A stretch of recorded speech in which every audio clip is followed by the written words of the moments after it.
Hi friends, check this out. In this week's Sabbath School lesson for September 20, it says right there, the word for burden in verse 2 refers to a heavy load that has to be carried a long distance. The word in verse 5, however, refers to a ship's cargo, a soldier's backpack, or even a what? A child in the womb.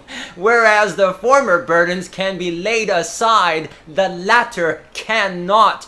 A pregnant mother she must carry her own child. What is this? What is going on? The Sabbath School lesson says right there that the responsibility of being a pregnant mother cannot be laid aside. This, of course, is in complete contradiction to the history, policy, practice, and position of the Seventh-day Adventist Church. It looks like the Sabbath School author didn't get the memo. A pregnant mother must carry her own child. Wow! This is an excellent opportunity for you, my friend, to bring up abortion in your Sabbath school this week. Please go to church this Sabbath, and please go to Sabbath school, get there early, get a good seat, and use this lesson to ask about abortion. Here are some excellent questions to begin the discussion.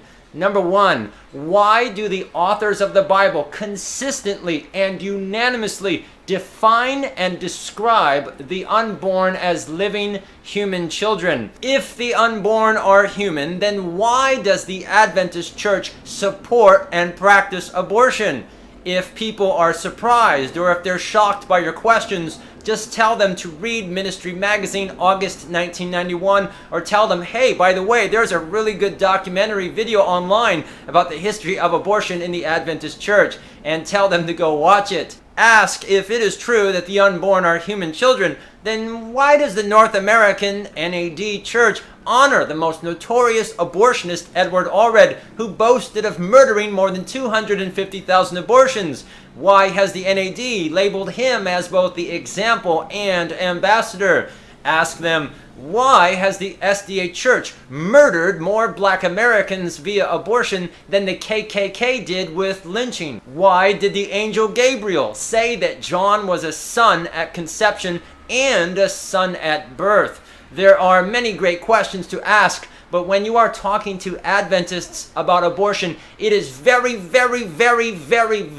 important that they acknowledge, number 1, that the Bible is authoritative, and that number 2, the Bible authors consistently and unanimously define the unborn as human children. Another great question is, Elizabeth was filled with the Holy Spirit, and she said that Mary was a mother even though Jesus was only a few days old. Jesus was just a microscopic embryo, but Mary was already a mother. Why do people who are filled with the Holy Spirit describe the unborn as human children from conception?